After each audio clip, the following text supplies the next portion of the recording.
Hey friends, I'm Ben and welcome to Extreme Basics. If your goal is to make awesome, modern websites, then JavaScript is one of 3 core languages that you're going to have to learn. The first and second are HTML and CSS, and if you're not at least partially familiar with those, then I've linked to my web development playlist in the description and in the top corner of this video. The first 3 videos in that playlist will get you up to speed with where we are now. But in a nutshell, HTML gives our web pages content, CSS gives it style, and JavaScript gives it functionality, which is what we're going to be going over the basics of today. First, just as with CSS, there are 3 main ways to include JavaScript in our web pages. So first, let's go into Sublime. I've already set up my index.html, and what we're going to do is set up our HTML page. Now the first way you can include your JavaScript is in between script tags. So let's take a look at that. We don't actually need this type equals text/JavaScript. We just have these script tags, and in between these script tags is where we would put our JavaScript code. You can put these script tags wherever you want. So like right now it's in the head, but we could cut it and we could put it in the body. And we could have all of the normal stuff that displays on our web page above or below the script tag. And then everything inside the script tag is the JavaScript that doesn't get displayed on the page. The second way to include JavaScript is by linking to an external JavaScript file. So we're going to start with another script tag, and we can get rid of the type attribute again. But this time we need the source attribute since we're linking somewhere. And then we need the file that we're linking to. So let's just call it myscript.js. And JS is the extension for JavaScript files. So now we need to make that page. Let's do a Control-N to create a new file, and we'll Control-S to save it, and we'll call it myscript.js. And we'll save that. Now this script tag is linking to this JavaScript file. So any JavaScript that we type on this page will be included in our main HTML page. The third way to include JavaScript is inline. So let's start with an HTML button, and we just do that with a button tag. And in between it, we'll call it my button. And this text is what gets displayed on the button. So we could change it to Pablo or click me or submit. That's what's just going to be displayed on the button. So let's just actually save this. If we go to our web browser and we refresh it, we'll see my button. Just for extra clarity, let's just call this button Jeff and save it. When we go back to our page and we refresh it, we see that the text changed from my button to Jeff. So now the button has an onclick attribute, and inside this onclick attribute is where we would type our inline JavaScript that we want to be executed when the button is clicked. So just as a quick example, let's type our first line of JavaScript. We'll do window.alert, and then we need opening and closing parentheses and a semicolon. And then in between here, we're going to do single quotes since we have the double quotes wrapping around the JavaScript. And this will just put yay. If we save this, we can go back to our web browser, refresh it, and when we click Jeff, we get a pop-up that says yay. So that's what this line of code, window.alert, does. Right now it only executes when we click the button, but if we were to cut this code and say, paste it here and save it, go back to our web page and refresh it, it'll execute immediately. And it just says yay. We could also cut this code, put it in our myscript.js, paste it, save that, go to index.html, save that. It'll still execute immediately, but now it's being included from an external JavaScript file. When we refresh it, we see it says yay again. So that's cool. We don't use this window.alert super often, but what this does is it basically just creates an alert window with the text being whatever's in between these parentheses.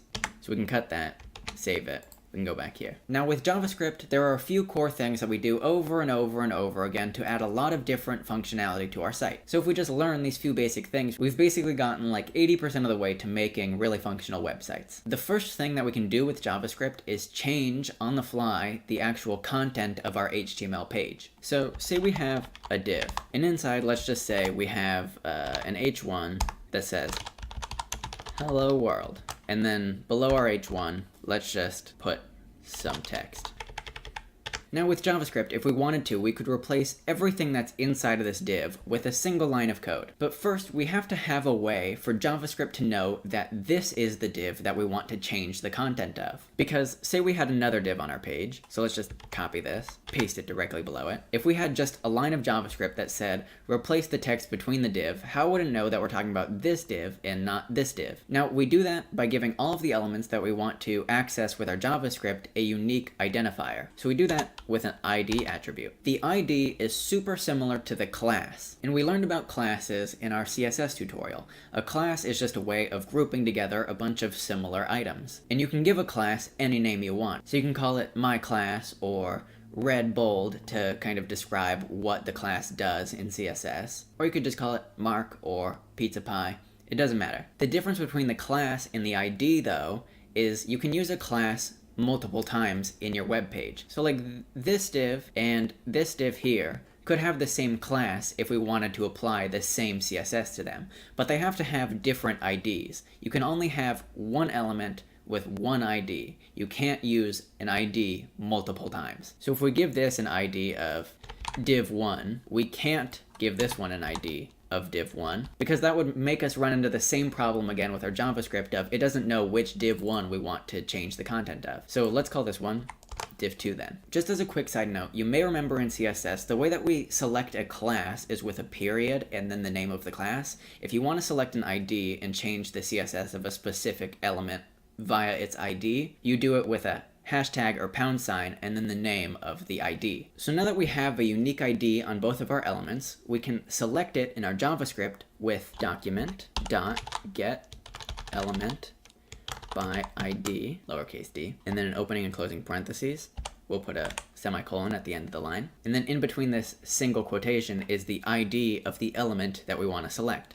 So we'll do div1. So now that we have the element selected, we can change the content inside of the element with .inner HTML and then set it with an equal sign. Now we need another set of single quotes, and we can change this to, let's say, h2, closing h2, and we'll say goodbye, and then we'll just put some other text. Now if we save this and we go back to our web page and we refresh it, we'll see that we have these two divs. We have hello world, some text, some text, some text, blah, blah, blah. And then another one, hello world, some text, some text, some text, blah, blah, blah. When we click Jeff, what we expect is for the content inside of div1 to change to what we set it to. So when we click Jeff, boom, it changes to goodbye, some other text. So it changed the content of div1, but not the content of div2. So that's great. Now the next thing that we can do is change the attributes that are assigned to an element. For example, we may have an A tag with an href attribute that defines where we want the link to lead when we click it. Or for another example, we have an image tag with a height or a width or a source attribute. We can change all of those attributes super easily. We just have to give those elements unique IDs. So let's create an image tag, image source equals. Now let's go back to our web browser. Let's just find some images we want to use. We'll save this one, bird1. We'll save this one as bird2. So now back in Sublime, we see we have bird1.jpg and bird2.jpg inside of our tutorial site folder. So we'll just link to one. We'll do image source equals bird1.jpg. We'll give it a width. We'll say 100 pixels. This isn't going to look great, and we'll give it a height. And we'll just say 100 pixels also. This image probably isn't meant to be a square, but we're making it a square. So if we save that, we go back to our web page. We know what it's going to do. It's going to put a picture of a bird. Let's also go here, and let's put an A tag just as an example. And we'll do link text. And we'll do, let's say, https://google.com. And we'll save that. Now we have a link that links to google.com and an image tag of a bird. Now, if we want to select these things with JavaScript, we need to give them both unique IDs. So we'll go ID, we'll call this one birds, and we'll give this one an ID of main link, and we'll save that. Now our JavaScript here, let's just start changing some attributes. We'll change an attribute of birds. Now we don't need this .inner HTML equals blah, blah, blah, blah, blah stuff, but we'll keep that semicolon. So now we're selecting the birds element, which is this image element, and say we want to change the source attribute so that it turns into a different image. We can do that by saying .src. So now we have this get element by ID, birds, and then we can change its source equals, and then we set it to whatever we want to set this attribute to. So we'll say bird2.jpg. If we save that and then go back to our web browser, when we refresh it, we'll see it's the first bird. Then when we click it, it turns into the second bird. Great. We could do the same thing with these other attributes by just setting this to .width, but say we want to change this href attribute, we can do that. Href equals, and we'll say https://youtube.jpg.com. If we save that, oh, one other thing, we also have to change this from birds to main link since we're changing the attribute of a different element. Now if we save this and then go back to our web browser and we click refresh, the first time we click this link, we open it, it goes to google.com, but then when we click Jeff, it changes the link to go to YouTube. Great. Cool. Finally, similarly to changing an element's attributes, we can also change the styles that we would set with our CSS. So for example, say we have a span, let's put a break tag here, but then say we have a span, and in between the span we just have like some text. Then we have to give this span an ID, and we'll just call it span1. Not a great name because it doesn't tell us very much about what's in the span. And we could change this to span1 so that we're selecting that. And then to change the style of span1, right now everything's just default because we haven't done anything in our CSS to change the style of this span. But let's just say .style.font size, and font size is a CSS attribute, and the S in font size actually needs to be capitalized. And then we can do equals, and then let's set it to, let's say, 30 pixels, and we'll save it. If we go back to our web browser and we refresh, we see that we have a span that says some text. If we right click this, an interesting thing that you can do in most web browsers is you can inspect. So you can inspect the element and it opens up a lot of cool dev tools. So let me just resize some of these things. We can see the HTML code directly next to the page that we're looking at. You can do this on any website, but we're just looking at our own right now. So we have this span with an ID of span1, some text. If we click on this, we see the styles associated with this element, and there are no styles associated with it right now. But then when we click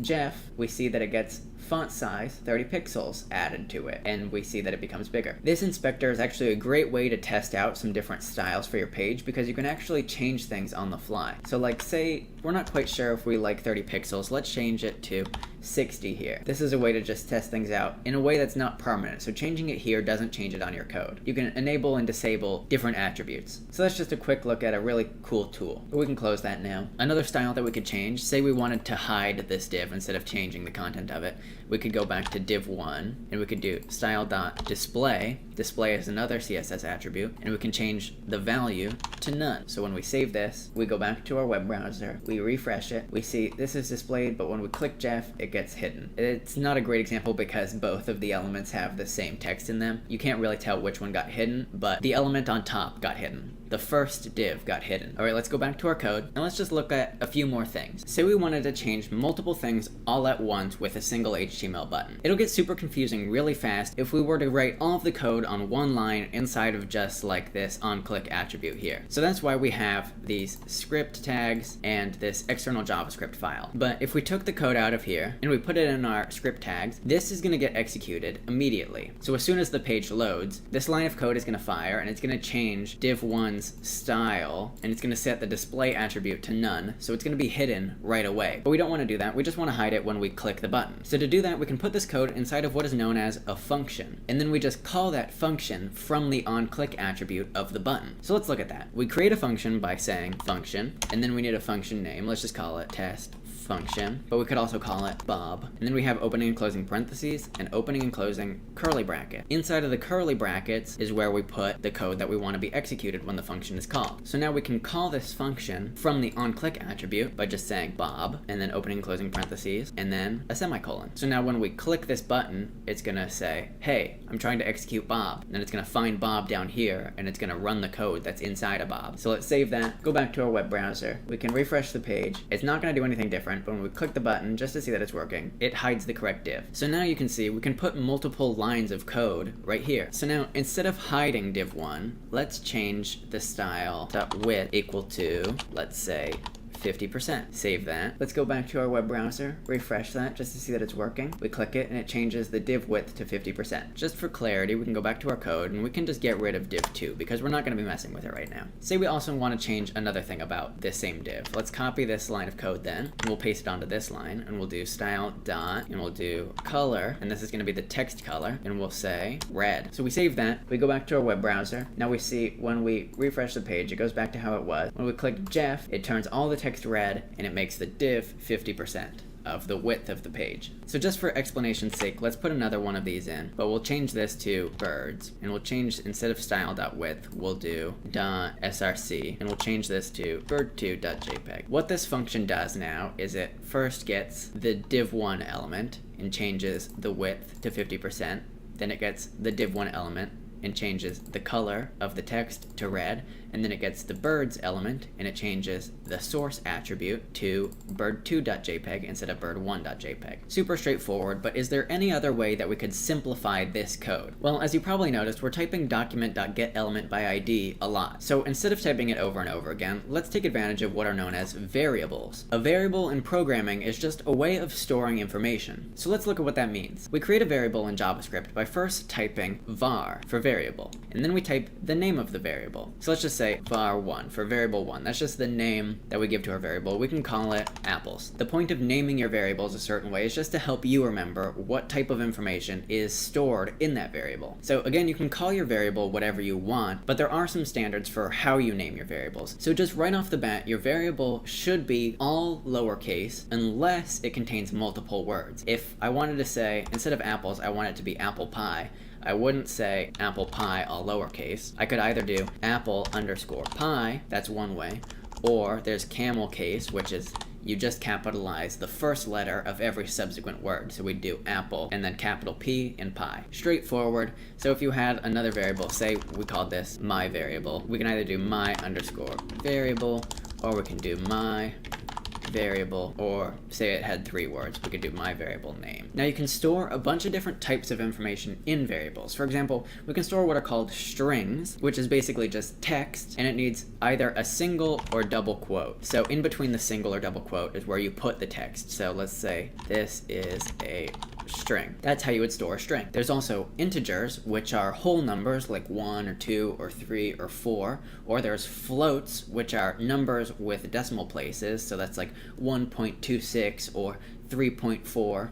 Those are floats. And then obviously there are more types of variables, but we don't need to worry about them too much right now. The last one we'll look at is what's known as a Boolean. And a Boolean is a variable which can only ever have its value set to true or false. So a Boolean can't have a string because it's a Boolean, it's not a string. It can't have a number because it's not an integer or a float, it's a Boolean.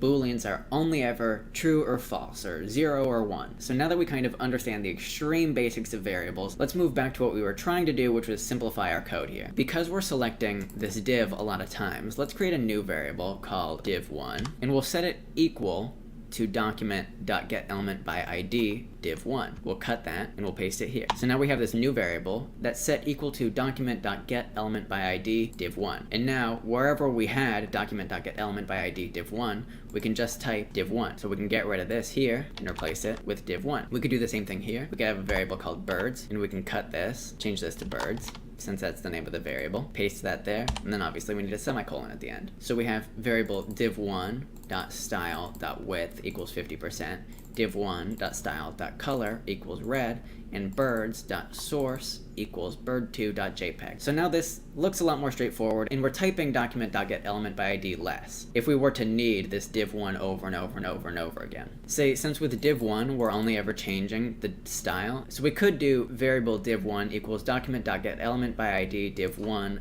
dot style, and then we could get rid of this here, so we could just say div1.width equals 50%, div1.color equals red, because we put .style at the end of our variable. Just to make sure that this is all working, let's save it and go back to our web browser and refresh it, and when we click Jeff, everything works as we expect it. Now that's super cool, but I still feel like we're typing document.getElementById too much, so what else can we do about that? I just want to type it once. So now let's look at calling a function from inside of a function, functionception. We'll create a new function, and we'll call it getLM. We need that opening and closing parentheses and the opening and closing curly brackets. And now we have this new function, getLM, for getElement, because that's what this function is going to do. It's going to get the element for us instead of us having to type document.getElementById over and over again. So now inside of these parentheses, let's put the name of a variable that we'll use inside of this function called id name. Now whenever we call this function, we can set a value of id name inside of these parentheses. Like up here, we call the function Bob, but it doesn't take any variables, so we just leave the parentheses empty. But now when we call getElement, we'll set a value for this variable id name inside of these parentheses, and then we can use the variable id name inside of our function. It'll make more sense in a second. So what do we want this function to do exactly? Well, we want it to get the element by the id that we send to it, and then we want to return that value to wherever the function was called. So we can do that by creating a new variable. Let's say variable, and we'll call it return this because it's the thing that we want to return. And we'll set it equal to document dot get element by ID, and then we have our parentheses, and then it takes in ID name, because ID name is the name of the ID that we want to select with this document.getElementById. by ID. So now we have this variable, we just need to return it back to where the function was called from. And to do that, we just say return this. So we're returning the variable return this, and that's it. That's all there is to this function. So now instead of typing document.getElementById by ID div1.style, we can just type getLm for getElement, and it calls this function, and we set a value for ID name, which is div1, and then it uses the ID name here to actually get the element and then send it back to us. So now we're getting the element div1 with this function, and then we can just select the .style as we were before, and everything will work. And then we can do it again here, get element birds. So hopefully you understand what all this is doing. It's just a way of making it so instead of typing document.getElementById every time we want to get a new element, we can just type getLm and then pass in the name of the element that we want to get. We save it, we go back to our web browser, and we see that everything is still working. When we click Jeff, perfect. Now the very last thing that I want to go over in this tutorial is if statements. There's not really a need for if statements with what we've been going over so far, but it is something that's great to know when we start getting into the more advanced programming concepts. Now, an if statement looks like this. Let's say inside of our function here, we say if, and then similar to when we set up our function, we have parentheses and curly brackets. So kind of like how a function will only ever run if the function is called, the code inside of the curly brackets of an if statement will only ever run if the conditions inside of the parentheses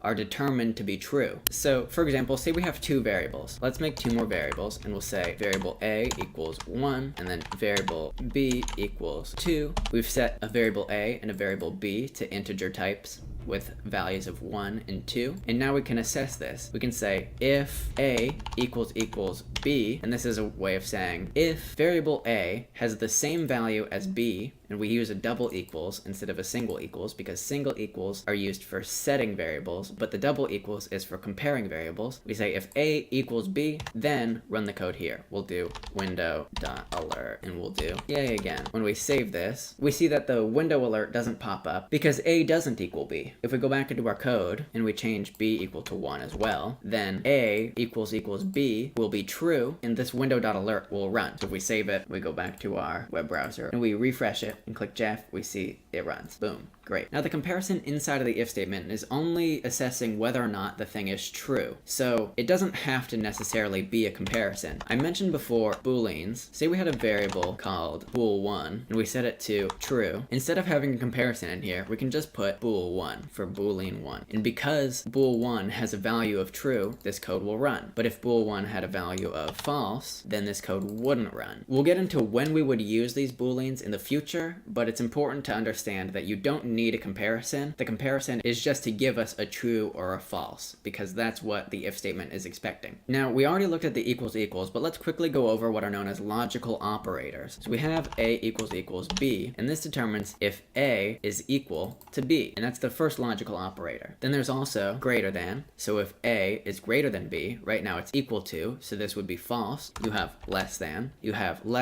and equal to. So since a equals b, this would end up being true, and you have, of course, greater than and equal to. And then there's also not equal to. So if a doesn't equal b, then run this code. Right now, a does equal b, so this is false, but if we set this to 2 again, now a doesn't equal b, so this code runs. If you wanted to check if a boolean is not true, you can do that with the exclamation point as well. So say we had bool1, this is only going to run if bool1 is equal to true. But if we put this exclamation point before it, now it'll run if bool1 is not true. So right, this code would execute, but when you get rid of it, it's checking if it's true, and since it's false, it won't run. Now, if you wanted to check multiple things at the same time, say you want to know if a equals b and b is greater than c, let's create a new variable c equals 1, let's say 0, and set this to 1. Instead of typing out and, you use 2 ampersands. So this will only run if a equals b and b is greater than c. So it would run right now because a equals b, that's true, and b is greater than c, that's also true. But say we had this, and we want this to run if A equals B or B is greater than C, instead of the or, we use two lines. I don't know what these are called. They're above the backslash on your keyboard, but this is the or. So now this will run if A equals B or B is greater than C. A equals B is false, so that's not going to work, but B is greater than C. So now this code is going to run. Alright, and that's it for now. Of course, there is still so much to JavaScript that we didn't go over, like a bunch of random JavaScript specific functions, as well as some more generic programming principles like loops and arrays. But even with only what we've gone over today, you should be able to do some really awesome stuff with your websites. And then in future videos, when we start putting together all of the concepts that we've learned so far in this series, we'll cover some of those more advanced topics. So anyways, I hope you learned a lot. If you liked the video, be sure to give it a like and subscribe, and if you have any suggestions for future tutorials, be sure to leave them down in the comments below. Thanks so much for watching, and I'll see you next time. Bye!